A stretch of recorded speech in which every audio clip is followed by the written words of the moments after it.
ہمارا ناظرین موضوع ہے آج ریاست مدینہ میں تدوین قرآن پاک کی وہ مقدس کتاب جو دنیا میں سب سے زیادہ پڑھی جانے والی کتاب ہے۔ اس کتاب کا جو ہم ذکر کر رہے ہیں اس سے ہمیں یہ بھی پتہ چلتا ہے جنگیں ہو رہی ہیں، سب کچھ ہو رہا ہے، لیکن علم کا کام بھی ہو رہا ہے، فہم کا کام بھی ہو رہا ہے۔ ڈاکٹر صاحب، ایک اعراب کا ہے زیر زبر پیش، اس پہ آپ کیا فرمائیں گے؟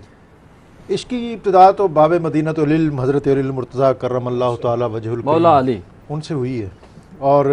آپ وہ ہستی ہیں جن حضرت ڈاکٹر صاحب نے بھی جس کی طرف اشارہ فرمایا۔ ایک ہے ترتیب نزولی، صحیح، اور ایک ہے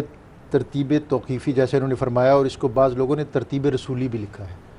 کہ نبی اکرم رسول محتشم صلی اللہ علیہ وسلم نے جیسے جیسے فرمایا اللہ تعالیٰ کی وحی کی تائید میں اور ان کی ایما پر اور حمایت میں۔ حضرت علی المرتضیٰ وہ ہستی ہیں کہ جن کے پاس دونوں ترتیبوں کے ساتھ قرآن پاک محفوظ تھا۔ واہ! اور دنیا کے اندر اس پر بڑی تحقیق ہوئی ہے کہ عرب، وہ حالی نے جیسے کہا ہے کہ عرب جس کا چرچا ہے یہ کچھ وہ کیا تھا جہاں سے الگ ایک جزیرہ نما تھا، چلن ان کے جتنے تھے سب وحشیانہ وغیرہ۔ تو دنیا اور بالخصوص اورینٹلسٹ جو ہیں مستشرقین، ان کا تو موضوع یہ ہے کہ کس طرح وہ ایک بے آب و گیا بستی اور دنیا کے اجاڈ اور گنوار دنیا کے امام کیسے بن گئے، ان کے اندر یہ زندگی کی طلب اور تڑپ اور سسک اور کسک کس طرح آئی، اور انقلاب ان کا جو ہے یہ ایک عالمگیر اور آفاقی کیسے بن گیا۔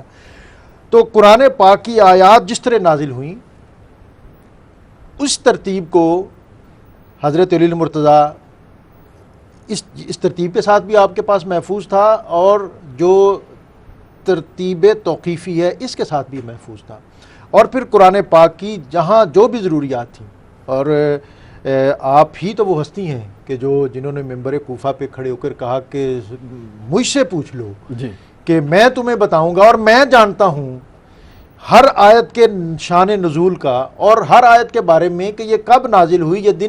دن کے اجالے میں ہوئی یا رات کی تاریکی میں ہوئی، یہ کسی بلندی پر چڑھتے ہوئے ہوئی یا کسی پہاڑی سے اترتے ہوئے نازل ہوئی۔ تو ابو الاسود الدولی جو ہے یہ آپ کے خادم ہیں، آپ کے شاگرد ہیں، آپ کی انسٹرکشن کے مطابق، آپ کی ہدایت کے مطابق انہوں نے، آپ جانتے ہیں کہ عرب جو ہیں ایک تو پہلی بات کہ یہ لکھنے پڑھنے کو ویسے ہی آر محسوس کرتے تھے، اب ان میں اگر یہ رواج آ بھی گیا